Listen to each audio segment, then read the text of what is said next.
네, 여러분 안녕하십니까. 슈팅스탁 2부 주식 썰전 시작합니다. 김수열입니다. 네, 2부 주식 썰전에서는 전문가와 함께 시장에서 놓쳐서는 안 되는 투자 포인트에 대해서 깊이 있게 이야기 나눠보고요. 이어서 여러분들의 종목 고민 해결해드리는 종목 상담 순서가 기다리고 있습니다. 그리고 마지막으로는 전략주 AS와 새로운 전략주 제시까지 기다리고 있으니까요. 끝까지 함께 하셔서 시장 대응에 도움 얻어가 보시면 좋겠습니다. 그럼 먼저 종목 상담 참여할 수 있는 방법부터 소개해드리겠습니다. 문자 샵 3772번으로 오늘 함께 하실 전문가 한결선 적어서 보내주시면 저희가 입장 가능한 링크 보내드리고 있고요. 또 포털 검색창에 슈팅스탁 검색하시고 들어오시면 종목 상담 코너가 있습니다. 들어오셔서 종목명과 매수의 가격 그리고 비중 3가지 올려주시면 저희가 방송 통해서 고민 상담 말끔하게 해결해 드리겠습니다. 네, 그럼 먼저 오늘 함께할 전문가를 소개합니다.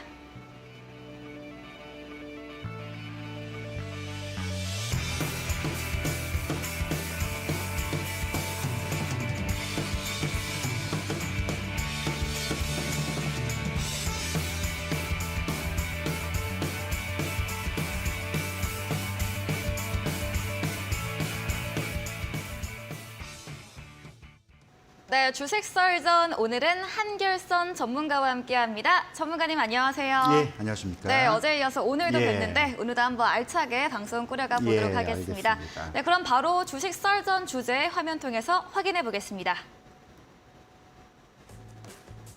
네, 첫 번째 썰전 주제입니다. 정부가 전방위적 부동산 규제 완화에 나섰습니다. 이에 대한 정부의 부동산 규제 완화, 수혜주에 대한 주제로 이루어지겠습니다. 두 번째 썰전 주제도 확인해 보시죠.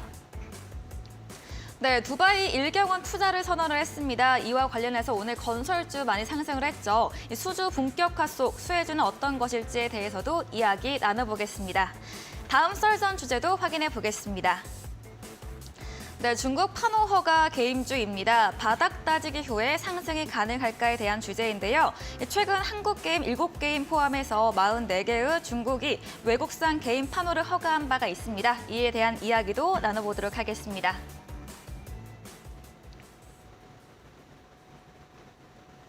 네, 첫 번째 썰전 주제입니다. 정부의 부동산 규제 완화, 수혜주 어떤 건지 궁금한데요. 이야기해 주시죠. 예, 오늘 뭐 시장이 좀 최근에 많이 이슈가 네. 돼 있고 실생활이나 우리 밀접하게 좀 관계돼 있는 부동산 네. 관련된 이슈가 좀 있었는데 요즘 뭐 금리 인상이니 뭐니 해가지고 뭐 자산 가격들이 좀 많이 하락하고 좀 어려운 부분들이 없지 않아 있습니다. 네. 특히 금리가 올라가게 되면 아무래도 대출 금액이 증가가 되겠죠. 그래도 보니까 이제 부동산 시장이 많이 안 좋아지게 되는데 사실 투자를 하는 입장에서는 이제 부동산을 투자할 거냐, 뭐 주식 쪽을 투자할 거냐, 뭐 채권 투자를 할 거냐 여러 가지가 있는데 결국 이제 금리 향방에 따라서 많이 달라지기도 하고요. 이 시장들의 어떤 자금들이 이동하는 이제 그런 모습들 보여질 텐데 최근 정부가 원희정 국토부 장관이 부동산 시장이 워낙 가격 하락이 급하게 이루어지다 보니까 대책들을 발표를 했습니다. 근데 이 대책들이 내용들을 살펴보면 과거 2008년도 우리 글로벌 금융위기 때 네. 상당히 좀 힘들었었는데 그때와 비슷하게 좀 초강도의 규제 완화 정책들을 발표했는데 내용들을 한번 살펴보고 좀 다시 말씀을 드릴 텐데요. 네. 자료를 통해서 좀 보면서 설명을 좀 드리도록 하겠습니다. 이번에 이제 정부가 발표한 부동산 대책 규제들이 뭐 굉장히 많은 부분들이 있는데 뭐 여러 가지 중에서 몇 가지만 좀 뭐 말씀을 좀 드릴게요. 일단 준비된 자료를 좀 보면서 설명을 좀 드리겠습니다. 이 첫 번째가 이제 강남 3구를 제외한 그 규제 완화, 소위 얘기해서 이제 주택 네. 거래 규제 지역이라고 대표적으로 알려져 있는데 이쪽 지역을 제외하고 다 풀겠다라고 한다는 거는 요즘 매매 가격도 굉장히 떨어지고 있고요. 매수자가 없다 보니까 이거를 막기 위한 강력한 조치이지 않나라고 생각이 들고요. 두 번째 또 하나 우리가 봐야 될 거는 이제 분양가 상한제입니다. 그 동안에 사실 아파트나 이제 주택 가격이 많이 올랐습니다. 오르다 보니까 뭐 소위 얘기해서 이제 젊은 세대들이 집 사기가 좀 쉽지 않은 그런 모습을 보였는데 요거를 규제할 수 있는 분양가 상한 제도를 이제 폐지를 하겠다. 말 그대로 가격들을 올리는 거 혹은 낮추는 거 이게 이제 규제가 의미가 없기 때문에 이거를 해제하겠다는 걸 발표를 했고요. 그리고 또 가장 이제 중요한 게 세 번째입니다. 이 전매 제한 축소 그리고 이제 요즘 그 일정 규모 이상의 아파트나 주택 거래를 할 때 중도금 대출 규제가 상당히 강해지는데 이 한도를 지금 폐지하겠다라고 발표를 했죠. 이 전매 제한 축소라는 게 뭐냐면 말 그대로 우리가 이제 아파트나 주택을 어떤 분양권을 당첨됐을 때 분양권을 받게 되는데 이거를 바로 팔 수 있는 소위 얘기해서 이제 과거의 투기 세력들 또 이 부분 때문에 가격들이 많이 올라갔던 그 폐해들이 있었는데 시장이 워낙 힘들다 보니까 이거를 제한을 폐지하겠다라는 거 발표를 좀 했죠. 사실 이제 이번에 발표한 내용들을 보면은 여러 가지 뭐 이슈들도 있고 문제점들도 있고 또 과거처럼 또 이게 다시 또 부동산 가격을 상승을 또 조장하는 거 아니냐. 그리고 이제 소위에서 일관성 있는 부동산 정책들이 아니고 어떤 시대나 환경에 따라서 너무 많이 바뀌는 거 아니냐. 뭐 이런 얘기들이 많이 나오고 있는데 지금 시장이 많이 어렵잖아요. 네. 가격도 많이 떨어지고 있고 그리고 이제 약간 뭐 정치적인 부분도 말 그대로 주택을 소유하고 있거나 이거를 이제 매수를 하고자 하는 사람들한테 이런 이제 제한들을 규제를 풀므로써 시장을 좀 회복을 시키겠다는 그런 정책들인데 정치적인 목적도 상당히 가미가 돼 있는 그런 모습들이지 않나라고 생각이 들고요. 근데 이제 한 가지 의미심장한 부분이 하나 있습니다. 최근 중소형 건설사들의 자금난들이 상당히 어렵습니다. 그래서 한때 시중에 떠도는 거는 줄도전하는 거 아니냐. 뭐 미분양도 많이 생길 거고 건설 시장들이 축소가 되면서 상당히 실적은 당연히 안 좋아질 것이고 부도 위기들이 이제 도는 그런 이제 찌라시 아닌 뉴스들이 많이 나왔었는데 이 부분을 조금 해소할 수 있는 그런 가능성. 근데 이제 이게 왜 우리가 소위 얘기해서 투자 시장에 왜 영향을 미치느냐. 이걸 한번 생각을 좀 해봐야겠죠. 사실 부동산 시장이나 주식 시장이나 자금들이 움직이는 시장은 비슷합니다. 그리고 금리의 영향을 받는 것도 많이 있고요. 그리고 이제 소위 얘기해서 부의 효과라고 하죠. 부동산 자산들이 많이 올라가게 되면 증시에도 자금 유입이 많이 되는데 부동산들 자산 규모가 축소가 되고 여기에 자금들이 묶이게 되면 소위 말하는 채권이나 주식시장에서도 상당히 자금들의 유입이 막혀버리는 이런 효과들. 그래서 부동산 규제 완화가 시장을 살리는 측면도 하나 볼 수 있겠지만은 어찌 보면 주식시장에도 상당히 자금 수급적인 영향도 미치고 있다라고 말씀을 드려야 될 것 같고요. 그 다음에 이제 이 부분을 또 하나 좀 보면서 설명을 드릴 텐데 우리가 이제 최근 미국도 마찬가지고 우리나라도 마찬가지고 인플레이션 때문에 금리가 많이 올랐고요. 이것 때문에 말들이 되게 많았었죠. 그런데 최근 보면은요, 물가 지수라고, CPI 지수라고 하고 전국의 아파트와 서울 아파트의 가격 추이입니다. 2006년부터 꾸준히 상승을 했고요. 사실 이제 소비자 물가 지수보다 부동산 가격들이 엄청나게 많이 올라서 한편에서는 지금 거품 아니냐라는 논란도 나왔었는데 어쨌든 부동산 시장과 물가 상승률하고 괴리들이 굉장히 많이 벌어졌기 때문에 이번 기회에 어떤 축소되는 그런 과정들 그래서 결국은 이 부동산 가격 규제 완화를 통해서 부동산 시장에 좀 급락하거나 축소되는 이런 시장들을 좀 만회가 될 수 있는 그런 기회가 될 수 있지 않나라고 좀 생각이 들고 있고요. 또 하나 이제 증시하고 상관관계를 한번 우리가 살펴봐야 될 것 같습니다. 이제 그 다음 준비된 자료를 보면서 설명을 드릴 텐데 사실 부동산 시장 가격이 많이 오르다 보니까 코스피 지수도 굉장히 많이 올랐었죠. 자료를 좀 보시면은 1986년부터 한번 크게 부동산 시장이 파동이 크게 올랐었고 그 다음에 1998년도 우리 이제 IMF 시절이죠. 그때 이제 부동산 가격들이 하락하면서 증시와 비슷하게 흘러갔던 그런 흐름들. 그리고 이제 2006년부터 한번 또 크게 증시가 오르면서 소위에서 부동산 가격하고 갭을 많이 벌렸던 그런 부분들. 근데 이게 이제 2014년부터 상당히 많이 갭을 벌리면서 꾸준히 상승해왔다는 점. 그러니까 이게 21년도까지는 굉장히 갭 차이를 많이 벌였기 때문에 어찌 보면 이게 축소하는 과정 속에 있지 않나. 결국은 부동산 가격하고 증시, 코스피 지수하고 일맥하는 그 지점들이 나올 겁니다. 그때부터 다시 소위 얘기해서 어떤 그 코스피 지수도 반등을 할 수 있는 그런 부분들로 우리가 좀 봐야 되지 않을까.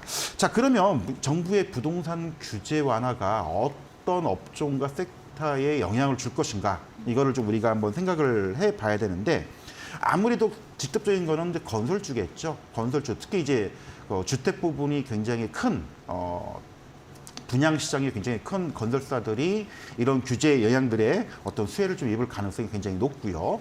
그리고 또 하나 아까도 말씀을 드렸듯이 부동산 시장이 안 좋게 되면 소위 해서 부동산 관련된 PF, 프로젝트 파이낸싱이라고 하는데 이 부동산 시장에 공급을 했던 대출 부실들이 되면서 은행들의 어떤 그 대손 충당금들 이쪽들 때문에 손실이 많이 발생이 될 수가 있는데 이 부분이 조금 더 축소가 됐지 않을까.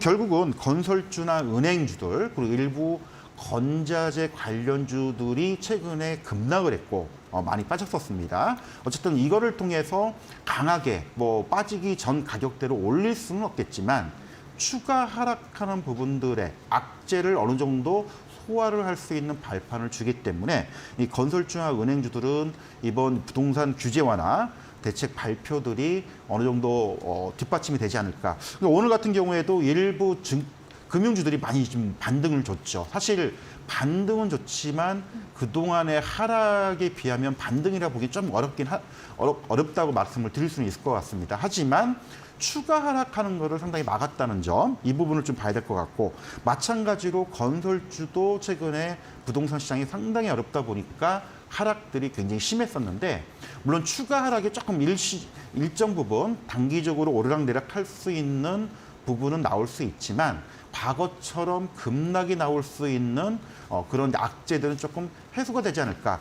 따라서 이제 부동산 이 규제 완화가 주가의 어떤 상승이나 업종을 회복시킬 때까지는 시간이 많이 걸립니다. 그리고 이제 소급 적용을 한다고 발표를 했기 때문에 당장 시행이 됐기 때문에 이 부분에 영향을 줄 수는 있겠지만 어쨌든 전체 시장과 함께 움직이는 측면을 봤을 때에는 악재로서 추가 하락 막을 수 있다. 단기적으로 반등의 어떤 모멘텀이 될 수 있지만 중장기적으로는 하락을 막을 과정이지 이게 과거처럼 다시 원위치 시킬 수 있는 그런 어떤 강력한 재료로서 보기에는 한계점이 있다는 것을 먼저 좀 말씀을 드리겠습니다. 네, 첫 번째 주제 이야기 나눠봤습니다. 정부가 서울 강남 3구와 용산구를 제외한 21개구 모두 규제 지역에서 해제를 했습니다. 계속되는 부동산 경기 침체로 인해서 부동산 규제를 대폭 완화한 것인데요. 이로 인해서 금융주나 건설주에 대한 훈풍은 좀 기대가 되지만 그래도 좀 부진했던 과거와 같은 하락을 만회하는 정도일 것이다라고 의견 주셨습니다. 다음 썰전 주제도 이어가 보도록 하겠습니다. 네, 두 번째 썰전 주제, 두바이 관련해서 또 수혜주는 어떤 것일까라는 이슈인데요. 설명해 주시죠. 예, 오늘 이슈 주제, 썰전 주제들을 많이 가지고 나와봤는데 네. 사실 이게 오늘 처음 발표가 됐습니다. 네. AF통신에서 발표가 됐었는데 그 전에 몇 개월 전에 우리가 이제 사우디 쪽의 네옴시티라고 많이 얘기를 그쵸. 들어봤을 거예요. 그래서 이게 지금 비슷한 부분도 있고 네. 다른 점도 있는데 그 내용 부분을 좀 설명을 드려야 될 것 같은데 오늘 그 AF통신 발표가 나오면서 알려졌습니다. 네. 그 셰이크 모하메드 아랍에미리트 총리 겸 두바이 군주죠. 발표가 나왔는데 D33이라는 어떤 프로젝트를 발표를 하면서 세계 3대 도시를 두바이를 만들겠다. 근데 어디서 많이 들었던 네. 비슷한 얘기 나오는데 지난번에 사우디 빈 살만 왕세자가 발표했던 거하고 좀 비슷한 흐름인데 사실 요즘 최근 국제 유가가 많이 올라가면서 이 중동 국가들이 특히 산유국들이 돈을 엄청나게 벌었습니다. 이 돈들을 많이 벌었었는데 요즘 전 세계적으로 금리 인상, 그리고 경기 둔화 우려, 이런 부분들에 따라서 중동 지역의 나라들이 돈은 많은데 이제 쓸 데는 없고, 그리고 전 세계적으로 좀 경기 둔화 우려가 나오다 보니까 이거를 어떤 발판을 삼아서 새로운 성장 도약을 만들려고 하는 이런 계획이지 않나라고 보여지는데 일단 우리가 이제 그 두바이라고 하면 아랍에미레이트라는 나라를 먼저 생각을 좀 해봐야 될 것 같은데 중동 지역이 있죠. 그리고 이제 사실 중동 지역들이 요즘 미국이나 뭐 러시아 또 유럽 쪽의 정치적인 이해관계가 많이 엮여 있습니다. 그러다 보니까 뭐 어찌 보면은 중동 사우디도 마찬가지고 아랍에미레이트도 미국의 눈치를 보지 않고 자체적으로 어떤 정치적인 의존들을 벗어나서 새롭게 뭔가 만들어 보고자 하는 그런 이제 의도도 좀 느낄 수가 있는데 가장 중요한 거는 규모죠. 사실 10년간 10경원, 사실 뭐 몇천조라고 해도 좀 와닿지가 않는데 네. 1경원이라고 하니까 지금 우리가 피부에 와닿지는 않습니다. 근데 어쨌든 10년간이면 뭐 1년에 대략 한 뭐 1000조가량 쓰겠다고 하는데 말이 천조지 이 천조 규모가 사실은 어마어마합니다. 근데 왜 이거를 우리가 이제 주목을 하냐면 사실 요즘 경기 둔화가 좀 많이 진행이 되고 있고 또 뭔가 기업들이 돈을 벌 수 있는 이런 이제 성장 모멘텀들이 없는 상황 속에서 이런 두바이의 어떤 그 투자 발표 또 소식들이 이제 국내 기업에도 상당 부분 영향을 줄 수 있는 요 가능성들을 이걸 일단 우리가 좀 봐야 될 것 같고요. 또 하나 이제 또 아랍에미레이트를 좀 또 다시 봐야 될 부분 중에 하나는 과거에 이제 그 두바이 개발을 하면서 글로벌 금융위기 때 한번 디폴트 선언을 한번 한 적이 있죠. 그러면서 좀 어려움을 겪었던 그러다가 좀 정체가 됐던 부분들인데 사실 당시에 국내 기업들이 많이 진출을 좀 했었고요. 과거에도 아랍에미레이트에도 공사 수주를 했던 기업들이 있다 보니까 이번에 투자 발표 소식들이 다시금 국내 기업들의 어떤 수주 모멘텀을 줄 수 있지 않을까 이런 이제 가능성, 기대감을 좀 가지게 된다라고 좀 말씀을 드릴 것 같습니다. 이제 과거 사례를 살펴보면요, 이 두바이에서 수주 이력을 가진 회사들이 몇 개가 있습니다. 대표적으로 이제 금호건설이라는 회사 같은 경우에는 이 두바이 이제 그 월드 센트럴 국제공항 또 그리고 이제 아부다비 국제공항에 관제탑 공사를 맡았던 수주 경력이 좀 있었고요. 이 태영건설이죠. 우리가 이제 소위에도 공중파 쪽에 SBS로 많이 알려져 있는 모회사인데 이 태영건설 같은 경우에도 아부다비의 로얄시티 호텔을 수주했던 그런 경험들. 그리고 이제 건축 그 감리 회사인데 설계 회사인데 히립이라는 그 회사가 과거 이제 두바이 마잔주거 개발 프로젝트를 진행했던 과거 수주 경험들. 그리고 이제 또 하나 이번에 이제 네움시티 쪽에서도 스마트 시티 얘기가 많이 나오는데 두바이도 과거에 진행을 하려다가 멈췄던 그런 부분들이 이번에 다시 진행될 가능성이 높지 않을까라고 일단 봐야 될 것 같고요. 대신 이제 한계점이 좀 없지 않아 있습니다. 왜냐하면 과거에도 우리가 경험을 했지만 대외적인 여건 때문에 이게 중장기 투자고 기간이 또 오래 걸립니다. 그러다 보니까 어떤 외부 변수에 따라서 변화될 가능성들이 굉장히 있죠. 과거에는 이제 글로벌 금융 위기가 터지면서 모든 일들이 좀 드랍이 되거나 변경이 되는 이런 이제 아픔이 한 번 있었는데 마찬가지로 두바이의 이런 이제 그 D33 프로젝트, 거의 프로젝트만 한 100개 정도 된다고 하는데 이런 내용들이 또 어떤 국제 정세나 흐름에 따라서 변경될 수 있다는 점, 이게 이제 하나의 지금 단점으로 좀 보고 있고요.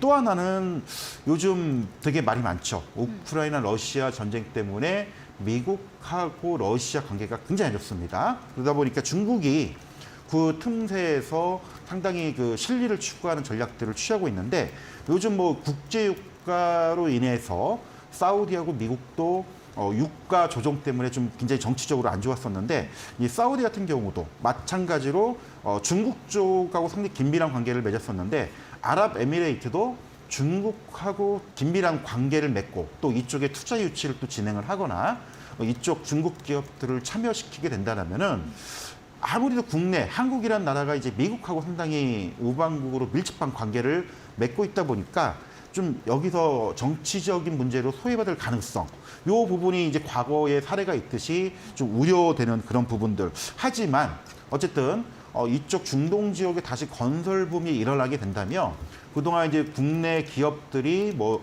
특히 IT 쪽으로 스마트 시티나 여러 가지 다양한 통신기기, 뭐 5G 건설 쪽도 마찬가지고 이쪽에 또 수주 모멘텀을 가져올 수가 있을 것 같고요.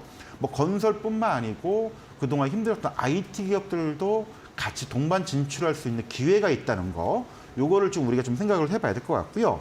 그래서 이 관련된 사실은 뭐 수혜되는 종목들이 굉장히 많다 보니까 뭐 일일이 뭐 나열을 하거나 소개를 하기에는 좀 한계점이 있는데 내음시티 쪽에 참여했던 기업들 그리고 최근 뭐 여러 국내 대기업들도 뭐 참여 선언도 하고 발표도 하고 했는데 상당히 중복될 가능성이 높습니다. 그러니까 쉽게 말하면 과거에는 네옴시티 쪽의 기대감을 하나만 가졌다면 이번에는 아랍에미리트 두바이의 D33 프로젝트에 참여할 수 있는 두 가지 기회를 가지고 있기 때문에 한쪽을 실패한다 하더라도 한쪽에서 성공할 가능성 그리고 이제 그 아까도 말씀을 드렸듯이 중국 쪽에 정치적인 문제가 엮여 있지만 사우디 쪽은 좀 다를 수 있겠지만 아랍에미리트 쪽 같은 경우에는 과거 이제 그 글로벌 금융위기 때문에 중단됐던 공사들을 국내 기업들이 남아서 끝까지 수주, 그다음에 건설을 준공했던 과거 사례들이 있기 때문에 상당히 긴밀한 관계가 있다는 점. 요거를 본다면 오히려 개인적으로 봤을 때는 사우디의 네옴시티보다도 더 수주 모멘텀이 굉장히 강하지 않을까라고 생각이 되는데 그 위치를 잠깐 보면서 준비된 자료를 통해서 왜 이쪽이 경쟁 관계가 있는지 좀 설명을 드리고자 하는데 사우디아라비아의 네옴시티 같은 경우에는요 이집트하고 상당히 연결돼 있습니다. 근접해 있죠. 홍해 쪽에 상당히 근접해 있어가지고 이집트나 이쪽 이스라엘 쪽 요르단 이쪽하고 상당히 좀 지역적으로 가깝고요. 아랍에미레이트 같은 경우에는 우리가 이번에 월드컵을 치렀었죠. 이제 카타르 쪽 바로 밑에 있는 나라고 사우디아라비아의 동쪽에 있는 나라입니다. 이쪽 이제 페르시아만 쪽 이란하고도 밀접해 있는데 네옴시티와 두바이 쪽 두 도시의 공통된 특징은 바다를 인접하고 있다는 점입니다. 그래서 이제 항만이나 공항 이쪽을 굉장히 거스를 수 있다는 점. 그리고 중동 국가들이 정치적으로는 좀 유럽이나 미국 쪽에 의존도를 줄이려고 상당히 아프리카나 아시아 쪽하고도 긴밀한 관계를 맺으려고 많이 시도를 하고 있습니다. 그래서 만약에 이쪽이 뭔가가 좀 진행될 수 있다면 국내 경기뿐만 아니고요. 이쪽 건설 쪽이나 이쪽 IT 기업들도 많이 참여를 한다면은 상당히 좀 수주 모멘텀으로 새롭게 또 시장에서 재료로서 부각이 되고 이슈가 되지 않을까라고 해서 오늘 두 번째 썰전 주제로 이 주제를 좀 가져와 봤습니다. 네, D33 두바이를 세계 3대 도시로 만들겠다 이런 도약 추진이 나오면서 과거의 수주 경험이 있는 금호건설 우선주 오늘 모두 상한가 터치를 했습니다. 이번에도 좀 모멘텀을 줄 수 있지 않을까 기대감과 함께 다만 좀 장기적인 계획인 만큼 외부적인 요인의 변수, 긴밀한 중국과의 관계는 좀 염두에 두자라고 의견 주셨네요. 다음 썰전 주제도 이어가 보겠습니다. 네, 중국 게임 판호 허가 관련된 주제인데요. 어떤 이야기일까요? 예, 우리 뭐 혹시 게임 하십니까? 우리 저는 선생님은? 하지 않습니다. 아, 그러세요? 네. 저도 이제 과거 모바일 게임을 조금 해본 적이 있었는데 네. 요즘 뭐 게임들 굉장히 많잖아요. 네. 근데 과거에는 이제 PC 게임에서 모바일 게임 넘어가면서 신규 게임들 나오면서 굉장히 성장을 했는데 요즘은 게임 시장이 좀 정체가 돼 있죠. 뭐 과거 없던 시장에서 새롭게 성장을 했다가 지금 성숙기 단계에 들어서면서 좀 게임주들이 요즘 재미를 못 보고 있습니다.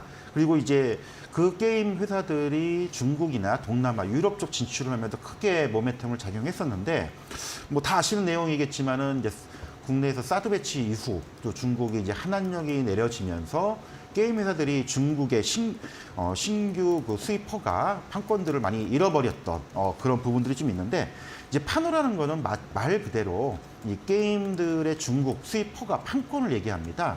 물론 이제 중간중간에 2017년도 사드 배치 이후 중국의 한한령으로 이제 국내 게임 회사들이 이 판호가 많이 나오지 않았던 그런 부분이 좀 아쉬움이 있었고 또 워낙 중국 게임 회사들이 이제 한국산 게임들 베끼기를 많이 했죠.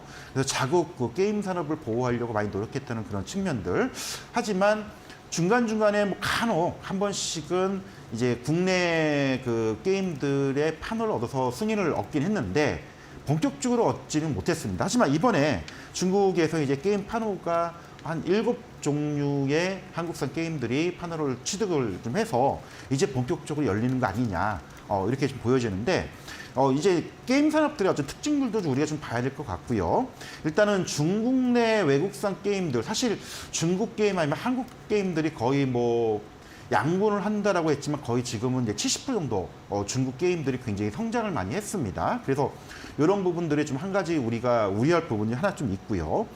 두 번째로는 이제 그 중간중간에 한 번씩 국내 그 모바일 게임들의 판을 얻긴 했지만 많지는 않았었고요. 그리고 이제 가장 최근에 2021년도 상반기 때 한번 나왔던 이후 거의 한 1년 반 만에 진행이 됐던 점, 이거를 좀 생각을 좀 해야 될 것 같습니다. 근데 아까도 앞서 서두에 말씀을 드렸듯이 중국 시장이 워낙 엄청나죠. 엄청나게 큰데 이 한국산 게임들의 백계기를 또 워낙 많이 했었고 자국 내에서 게임 산업을 육성을 하다 보니까 이제는 중국 게임들이 무시할 수 없을 정도로 굉장히 많이 성장을 했다라고 보는데, 예를 들어서 이제 2021년도 중국판 게임인 왕者荣耀가 이제 글로벌 모바일 게임 시장의 1위를 점유했던 이제 그런 사례가 있듯이 중국산 게임들도 이제 경쟁력을 많이 갖춰졌기 때문에 과연 이번 그 중국 그 시장에서의 게임 판호가 열린다 하더라도 국내 게임 산업이 과연 얼마큼 수혜를 받을 것이냐. 그리고 이제 경쟁력을 가졌던 중국 게임과 경쟁했을 때 국내 게임들이 얼마큼 성과를 낼 수 있느냐, 이런 이제 의구심이 남게 됩니다. 그래서 한편에서는 이번 판호가 나온다 하더라도 크게 이슈가 되지는 못할 수가 있다라고 지금 반론도 있을 수가 있는데, 근데 반대로 본다면 시장이 국내 시장 대비 한 10배 이상 큽니다. 물론 과거처럼 이제 PC 게임에서 모바일 게임으로 넘어갔었죠. 저도 이제 이 스마트폰으로 모바일 게임을 몇 종류를 이제 테스트 삼아서 진행을 많이 했었는데, 일부 중국산 게임들도 그래픽이 상당히 훌륭합니다. 결국은 예전처럼 뭐 아무것도 없는 시장에서 국내 그래픽이 뛰어난 게임들이 뛰어들어서 성장했던 그런 시장이 아니고 우월한 말 그대로 어떤 컨텐츠나 스토리에 의해서 경쟁할 수 있는 그런 시장 규모가 됐기 때문에 이런 이제 성장을 할 수 있는 예전처럼 뭐 한계점 분명히 있겠지만 이들과 경쟁했을 때에 비교 우위에 설 수 있는 게임들이 나오게 된다면 국내 시장보다 거의 뭐 10배 정도, 그리고 이제 중국 시장을 통해서 유럽이나 남미, 미국 쪽으로 진출할 수 있는 기회를 얻는다는 그런 측면을 본다면은 결코 중국 시장을 무시할 수 없다는 점, 요걸 좀 말씀을 드려야 될 것 같고, 또 하나 이제 중국에서도 대표적인 이제 텐센트라는 게임 회사가 있는데 그쪽에서 투자를 굉장히 많이 했고요. 국내 일부 게임 회사도 인수를 했던 그런 사례가 있는데, 이제는 예전처럼 중국 그 게임 회사들이 국내 기업들의 어떤 그 개발 인력들 많이 지금 뭐 서로 상부상조를 많이 하기도 하고 협력도 하기도 하고 경쟁도 하지만, 이제는 뭐 그런 측면을 떠나서 이제 우리나라 게임 산업들이 성장하려면 이제는 중국산 게임들하고 경쟁해서 이겨야만이 결국은 글로벌 시장에서 성장을 할 수 있다는 점, 이 부분을 좀 말씀을 드리고 싶고요.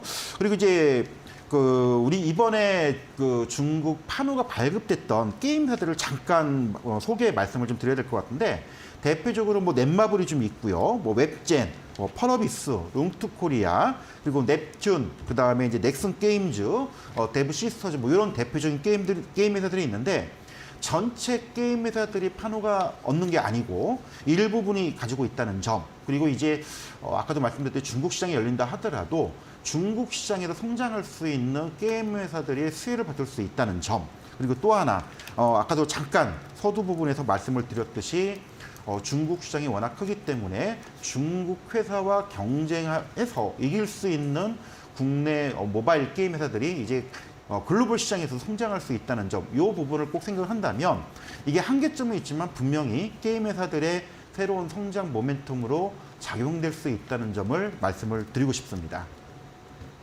네, 세 번째 썰전 주제였습니다. 국내 시장 대비해서 10배가량 큰 중국 시장에서 게임판으로 1년 반 만에 진행을 했습니다.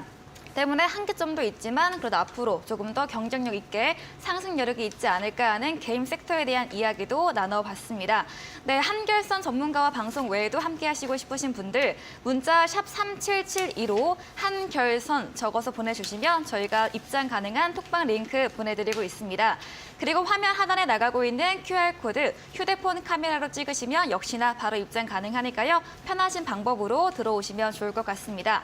저희 방송 이후에 잠시 후 9시부터 한결선 전문가님이 무료 온라인 공개 방송도 준비하고 있다고 합니다. 오늘 방송에서는 전문가님이 어떤 주제로 이야기해 주실 건가요? 네, 아까 서두 부분에서 말씀을 드렸었는데 네. 뭐 시장이 굉장히 좀 어렵기도 하지만 연초에 좀 출렁거리는 흐름들이 계속 나오고 있습니다. 하지만 새롭게 모멘텀이 작용될 수 있는 아까 네옴시티와 아랍에미리트 두바이의 D33 프로젝트 발표가 있는데 뭐 이쪽과 관련된 이슈들 다시 한번 점검을 좀 하고 있고 해봐야 될 것 같고요. 그리고 여기에 따른 수혜들을 단순하게 뭐 종목만 나열하는 게 아니고 어떤 부분들의 관련성 그리고 이제 이런 부분들을 우리가 집중적으로 봐야 될 부분들 그리고 시장에서 어렵다 보니까 이런 그 이슈를 받는 종목군들이 굉장히 주가가 단기적으로 많이 움직이는 경향들을 오늘도 좀 보였었는데 그와 관련된 건설주와 은행주 그리고 이제 중동발 수주 모멘텀에 있는 종목들을 딱 세 종목을 뽑아서 특징적인 부분을 설명하는 야간 무방을 좀 진행하도록 하겠습니다. 네, 잠시 후 진행되는 무료 온라인 공개 방송에서는 말씀드렸던 네옴시티와 두바이 건설 관련해서 최대 수혜주 3가지 종목을 콕 집어서 말씀해 주신다고 하니까요. 관심 있으시면 들어오시면 좋을 것 같습니다. 포털 검색창에 슈팅스타 검색하시고요. 사이트 들어오시면 한결선 전문가님 사진 아래 방송 입장 가능한 버튼이 있습니다. 잠시 후 9시부터 진행이 되고요. 또 저희 잠시 후에 전략적 힌트가 제공이 되는데 힌트를 들어보시고 정답을 아시는 분들 역시나 무료 온라인 공개 방송 들어오셔서 채팅창에 정답 올려주시면 추첨 통해서 커피 쿠폰도 함께 보내드리도록 하겠습니다. 네, 이렇게 주식 썰전 주제 화면 통해서 정리해보고 오겠습니다.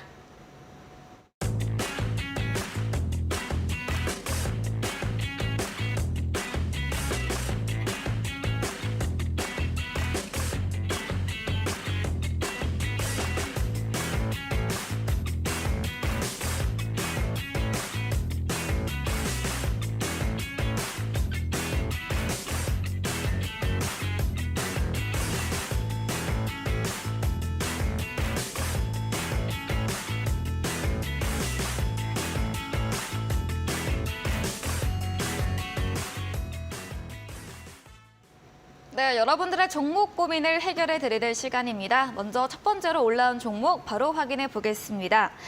종목명 상상인이고요. 매수가는 7,000원, 비중이 꽤 큽니다. 30%인데 이 상상인 좀 배당락일 이후로 하락세가 이어지고 있습니다. 오늘도 0.34% 내리면서 5,930원 선인데 상상인 어떻게 해보면 좋을까요, 전문가님? 예, 뭐 일단 이 회사의 히스토리를 좀 먼저 좀 알아두면 네. 좀 참고가 될 텐데 네. 이제 그 대부업이죠. 네, 저축은행에서 출발을 해가지고 증권사까지 인수를 하면서 금융회사로 도약하는 그런 회사인데 네. 말 그대로 금융사업을 하다 보니까 좀 취약하죠. 대표적으로 이제 아까도 그 건설 부분 쪽 설명을 드릴 때 PF 쪽 이쪽은 상당히 리스크를 많이 가지고 있습니다. 물론 이제 증권사도 있고 저축은행도 있지만 자산 규모 자체가 이 저축은행을 기반으로 하는 금융사이기 때문에 뭐 실적은 양호한데 PF 쪽의 부실 우려 가능성 이게 이제 부각이 되면서 최근에 주가가 좀 많이 좀 하락을 했었는데 어쨌든 오늘 어제죠. 어제 발표됐던 정부의 부동산 규제 완화 이쪽이 이제 추가적인 하락을 좀 막을 수 있는 어떤 발판이 될 수 있지 않을까라고 생각이 되는데 그래도 아무래도 제1금융권이기보다는 제2금융권이다 보니까 이쪽 관련된 리스크가 상존하다라고 좀 말씀을 먼저 드리겠습니다. 그래서 기술적인 부분을 좀 보면서 설명을 좀 드리면은 최근에 이제 상상인의 주가 흐름이 작년 4월 달에 뭐 거의 10,000원대에 있던 주가가 뭐 이 주식뿐만 아니고 대부분의 종목군들 주가들이 계속 하락을 했죠. 하락하면서 지금 뭐 6,000원까지 빠져 있는데 우리 시청자분의 지금 매수 단가가 7,000원이고 비중이 30%. 네. 자, 일단 큰 손해는 아닙니다. 하지만 아까도 잠깐 말씀을 드렸듯이 부동산 관련된 리스크를 가지고 있는 제2금융권이다 보니까 이 영향을 많이 받았고요. 아까도 잠깐 앞서 설명을 드렸지만은 이 부동산 규제 완화 대책이 정상적으로 작용이 되려면 시간이 걸린다고 말씀을 드렸습니다. 물론 뭐 부실 어떤 대출들이 발생이 돼가지고 큰 손해가 있는 뭐 그런 사례라면 좀 예외를 일 수는 있겠지만은 그렇지 않다라면은 단기적으로는 조금 시간이 걸리겠지만 중기적으로는 다시 회복할 수 있는 여력을 가지고 있다. 그래서 우리 시청자분님의 좀 매수 단가가 7,000원입니다. 크게 뭐 손실 본 상황은 아닌데 그래서 조금 아쉬운 가격인데 비중이 일단은 30%좀 굉장히 많으십니다. 그래서 뭐 종목당 물론 이 종목이 확실해서 내가 혹은 2, 3년의 어떤 중장기 투자를 하겠다라고 생각해서 가져가는 뭐 금액이라면 관계는 없겠지만 단기적으로는 좀 비중이 좀 많다라는 거 먼저 말씀을 드리고 싶고요. 뭐 그렇다면은 일단은 좀 기다려 봐야겠죠. 일단 비중도 많고 큰 손해는 아니기 때문에 일단은 조금 시간이 걸리더라도 좀 지켜보면서 매수가 위로 회복하는 거 살펴보자 말씀드리겠습니다. 네, 금융 대부업 관련주 상상인에 대해서 부동산 규제 완화 정책으로 좀 추가 하락은 막을 수 있지 않을까 하는 의견과 함께 2, 3년 정도 중장기적으로는 회복 여력이 있다 의견 주시면서 보유 의견 남겨주셨습니다. 다음 종목도 그럼 이어가 보도록 하겠습니다. 네, 종목명 HLB입니다. 매수가는 37,000원이고요. 역시나 비중이 큽니다. 50%인데 오늘도 1.41% 전거래 대비 하락하면서 종가 27,900원 보였습니다. 전문가님 HLB는 어떻게 AS 해보면 좋을까요? 예, 바이오 종목입니다. 네. 요즘 바이오 종목군들이 많이 올라간 것도 있고 떨어진 것도 있고 그리고 이제 시장이 안 좋을 때는 바이오 종목 특성이 네. 어떤 신약 개발이나 이런 것 때문에 미래 가치가 반영이 되면서 주가가 많이 가는 경향이 있지만 네. 뭐 요즘 좀 시장이 안 좋을 때는 아무래도 미래 가치보다는 당장의 어떤 실적, 가시적인 그리고 연구개발의 어떤 성과들이 보여주기를 원하는 약세장에서는 전체적인 바이오 섹터들이 썩히 좋지를 못합니다. 그래서 뭐 HLB 바이오 같은 경우는 항암제 신약 개발을 좀 하고 실제 성과를 보여주긴 했는데 아직은 좋지 못했던 그런 부분들. 그래서 차트를 보면서 잠깐 설명을 좀 드리도록 할 텐데, 네. 예, 뭐 주가 흐름 보면은 굉장히 지금 많이 빠져 있는 그런 상황을 좀 보여주고 있죠. 그래서 어려운 부분들을 좀 보여주고 있는 상황이기 때문에 시간이 많이 필요하지 않을까라고 생각합니다. 차트를 좀 잘못 띄웠네요. 이게 그 HLB 사이언스가 좀 나왔기 때문에 네. 예, HLB를 다시 지금 차트를 띄울 텐데. 네. 자, 어쨌든 바이오 섹터들이 이제 항암제 개발이 충분히 나올 수 있는 데까지는 분명히 시간이 필요합니다. 네. 시간이 필요할 동안에는 아무래도 주가 흐름들을 좀 시간이 좀 걸릴 수 있다는 부분 좀 말씀을 드리고 싶고요. 좀 차트를 보여줄 차트가 좀 제대로 안 나와가지고 지금 보여주지 못하고 있는데 어쨌든 지금 바이오 섹터가 당장 움직일 상황은 아닙니다. 네. 대신 신약 개발이나 기술 수출들이 본격화될 수 있는 부분들 시간이 좀 필요하다는 점 그리고 이제 비중이 50%가 이제 문제점이 될 것 같은데 한 종목에 지금 비중을 너무 많이 매수를 하셨습니다. 그렇다고 뭐 지금 당장 이거를 뭐 정리하거나 그러기에는 좀 안타까운 상황이기 때문에 일단 분명히 반등 기회는 있을 것 같고요. 1월 달 그리고 3월 달에 또 항암학회가 좀 진행이 될 텐데 그때 이제 한번 반등이 나올 수 있는 그런 가능성들 그걸 보시고 좀 비중을 축소할 수 있는 그런 기회가 왔을 때 정리를 좀 하자라고 좀 말씀을 드리겠습니다. 네, 신약 성과까지는 좀 시간이 걸릴 수 있다고 의견 주시면서 비중이 좀 큰 만큼 반등 기회에서 일부 매도로 비중 축소해보자 의견 주셨습니다. 저희는 잠시 후 포트폴리오 AS 시간으로 돌아오겠습니다.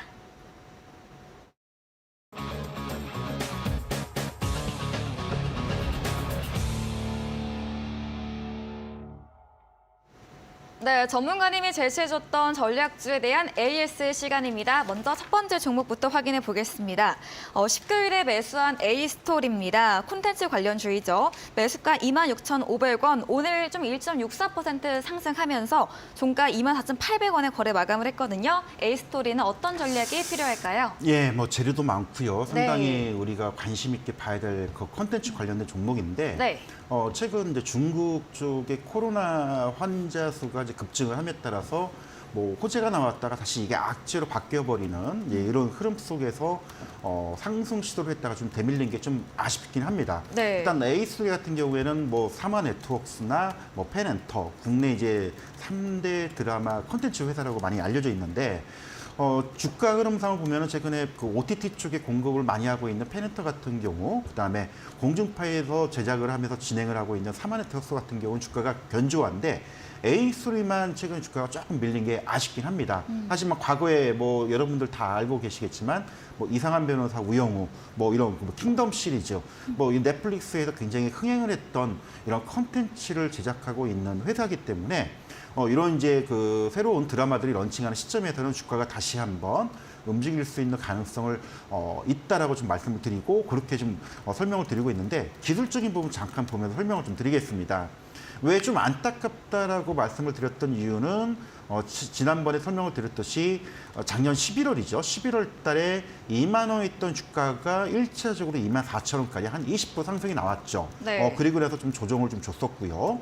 그리고 다시금 조금 조정 주고 움직이면서 그 주가가 거의 뭐 2만 8천 원까지 거의 뭐 2만 3천 원에서 2만 4천 원까지 또한 10%에서 20% 상승이 나오고 좀 쉬어가는 그런 흐름들. 네. 물론 단기적으로 대응을 하시는 분들이라면 뭐 매수가 대비 뭐 한 15%, 20% 요즘 시장이 굉장히 어렵기 때문에 일단 수익 실현하고 다시 보는 그런 전략도 나쁘지 않을 것 같고요. 다만 이제 보유를 하고 계시고 들고 계신 분 그리고 이제 단기적으로 보지 않는 그런 분들이라면 뭐 주가가 좀 밀려서 내려오긴 했지만 지금 한 2만 4천 원대에서 지금 눌림을 주고 네. 지난번 12월 초 가격대를 지지를 받고 있는 상황이기 때문에 지금은 매도보다는 보유 관점 그리고 1월 달에 글로벌 OTT 쪽에 또 새롭게 드라마 하나가 아마 지금 진행되는 일정으로 좀 알고 있습니다. 아마 그 일정에 따라서 주가가 한번 또 움직일 수 있는 가능성이 있기 때문에 그 일정까지는 우리가 확인하면서 대응을 하자라는 그런 전략 말씀을 드리도록 하겠습니다. 네, 콘텐츠 관련주 A스토리에 대해서 좀 중국 관련 코로나 이슈로 상승 시도했다고 행보를 보이고 있지만 역시나 상승 여력 남아있는 만큼 보유 의견 제시해 주셨습니다. 두 번째 종목도 AS 들어갑니다. 네, 19일에 매수한 보로노이입니다. 제약바이오주인데요. 매수가 32,250원, 최고 수익률 11% 달성도 했고요. 현재도 이미 수익권에 있습니다. 보로노이는 어떤 전략이 필요할까요? 예, 뭐 제 스타일이 원래 이제 단기적으로 많이 오른 것도 중요하지만 네. 요즘 시장도 어렵고 또 직장인들 네. 또 초보자분들이 어려운 시장 속에서 좀 수익 내기가 좀 어렵다 보니까 좀 편안한 종목 위주로 많이 좀 설명을 드리고 있습니다. 보로노이도 대표적으로 그런 종목 중에 하나인데 바이오 회사입니다. 여기 보로노이도 이제 항암제 신약을 개발하고 있는 회사고요. 한 3건 정도 이미 기술 이전 수출 계약에 맺어져 있고 근데 시장이 안 좋다 보니까 바이오 종목들이 많이 빠지면서 작년에 상장을 했지만 주가가 재미를 못 봤었죠. 일단 그 작년 상장을 했을 가격이 4만 원입니다. 4만 원인데 주가가 지금 그 많이 빠졌던 그런 부분들 좀 감안을 좀 해야 될 것 같고요.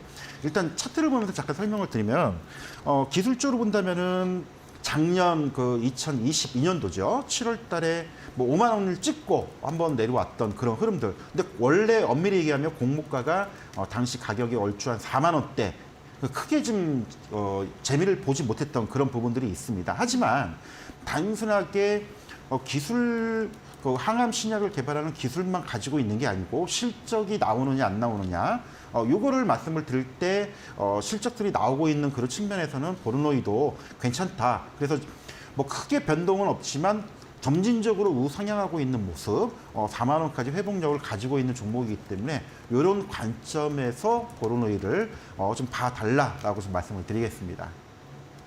네, 보로노이 역시도 전문가님 좀 안정적으로 가져갈 수 있는 리스크 적은 종목 추천해주고 계시는데요. 역시나 보로노이 의견도 남겨주셨습니다. 네, 저희 한결선 전문가님과 방송 외에도 더 많은 이야기 나누시고 싶은 분들은 문자 샵 3772번으로 한결선 적어서 문자 보내주시면 저희가 입장 가능한 링크 보내드리고 있습니다. 그리고 화면 하단에 나가고 있는 QR코드 휴대폰 카메라 찍으시면 입장 가능하니까요. 역시나 들어오셔서 종목에 대한 더 많은 이야기 나눠보시면 좋겠습니다. 그리고 잠시 후 9시부터 무료 온라인 공개 방송도 준비되어 있습니다. 두바이와 네옴시티 관련주 이야기 나눠주신다고 하니까요. 역시나 들어오셔서 시장에 대한 정보, 종목에 대한 정보 얻어가 보시면 좋겠습니다. 저희는 잠시 후 마지막 도전 상한가 코너로 돌아오겠습니다.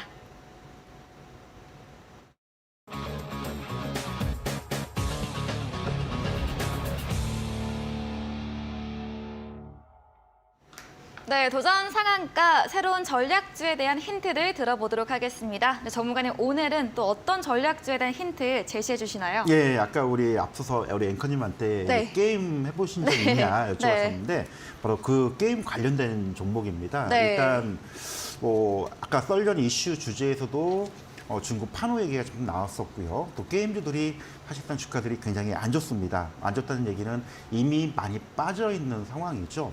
그렇다고 실적이 좀 굉장히 부실해가지고 이익을 못 내냐. 근데 그건 아닌데 성장 모멘텀이 없다 보니까 주가가 상당히 많이 빠져 있는 그런 부분들. 하지만 이제 2023년도는 좀 양상이 다르죠. 신작 게임들 아마 출시가 될 겁니다. 이제 그런 측면에서 이 종목을 제가 좀 가져와 봤고요. 일단은 중국 시장에도 상당히 밀접합니다. 이미 중국 시장에서 게임 매출이 한 50% 정도 이미 나오고 있는 그런 게임 회사인데 우리가 이제 해보신 분들 아시겠지만 이제 모바일 스마트폰 게임으로 이제 뮤라는 게임을 아마 들어보신 분들은 알고 계실 겁니다. 대표적으로 이 회사의 대표적인 게임이 뮤와 R2라는 게임이 있는데 자체 IP를 보유를 하고 있으면서 이거를 또 새롭게 신작 확장할 수 있는 그런 모멘텀은 여전하고 있다는 점. 일단 매출액 규모를 좀 보면요. 지금 2022년도 아직 최종 결산이 나온 건 아니지만 잠정적으로 대충 예측하기로는 좀 한 2,863억의 매출, 그다음에 영업이익이 한 1,000억 정도. 이 정도면은 상당히 괜찮은 실적을 거두고 있는데 주가는 형편없이 빠졌습니다. 그 이유가 아까도 설명을 드렸듯이 어떤 성장 모멘텀, 지금 실적은 잘 나오고 있는데 앞으로 더 나올 수 있느냐, 이거를 봤을 때 그게 없기 때문에 주가가 가지를 못했었죠. 그래서 이제 작년에 신작했던 뮤 오리진 3가 이렇다 할 흥행을 못하면 주가가 엄청나게 빠졌는데 차트를 보면서 좀 설명을 좀 드릴게요. 네. 일단 좀 길게 보면요. 이게 2년 전에 주가가 거의 4만 원, 4만 5천 원대에 한참 강했던 이런 종목이었습니다. 근데 아까 앞서서 설명을 드렸듯이 실적은 고만고만했는데 그렇다고 부실한 회사는 아니기 때문에 근데 모멘텀이 없다 보니까 거의 2년 동안 빠졌다는 점. 요게 이제 주가를 굉장히 많이 빠뜨렸던 가장 큰 원인이지 않나라고 좀 말씀을 드릴 것 같고요. 워낙 많이 빠져 있는 상황이기 때문에 저가 바닥권에서 좀 편안하게 매수할 수 있는, 만약에 시장이 안 좋은 상태에서 많이 올라가 있는 종목을 잡았을 경우에는 단기적으로 악재로 인해서 크게 흔들릴 수가 있는데 바닥권에 있는 종목분들은 좀 편안하게 우리가 매수해서 보유할 수 있는 그런 장점이 있다는 점, 요걸 말씀을 드려야 될 것 같고요. 또 하나는 이제 예상 EPS 기준, 금년도 한 7종의 신작 게임을 준비를 하고 있습니다. 하반기에 집중이 돼 있고요. 상반기에도 한 종류의 이제 게임들이 나올 텐데 대표적으로 자회사인 웹젠 블루닥을 통해서 프로젝트 M하고 프로젝트 W가 아마 발표가 예정이 있는데 이런 부분들을 좀 우리가 봐야 될 것 같고요.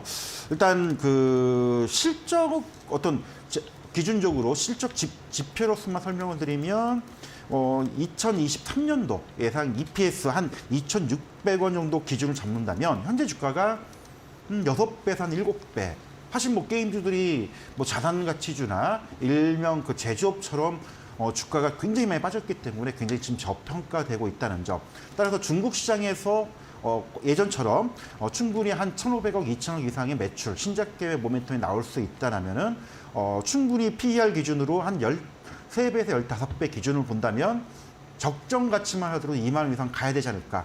근데 최근 주가는 지금 굉장히 지금 한 15,000원, 16,000원대 바닥권에서 이제 조금 움직이고 있는 그런 상황이죠. 그래서 이 종목을 주시를 하고 충분히 매수할 수 있는 종목으로 오늘 상한가 종목으로 좀 가져와 봤습니다. 네, 오늘의 전략주 힌트로 중국 게임 판호 허가에 대해서 조금 전에도 이야기해 주셨는데요. 두 글자이고 중국 시장과도 밀접한 기업으로 뮤 게임 보유 회사이고 올해도 7개 게임의 신작을 준비되고 있다고 전략주 힌트 제시해 드렸습니다. 오늘 함께해 주실 한결선 전문가님과 방송 외에도 함께하시고 싶으신 분들 문자 샵 3772번으로 한결선 적어서 보내주셔도 좋고요. 화면 하단에 나가고 있는 QR코드 휴대폰 카메라로 찍으시면 역시나 입장 가능합니다. 편하신 사무실 쪽으로 들어오시고요. 저희 잠시 후 9시부터 한결선 전문가님 무료 온라인 공개 방송도 진행이 됩니다.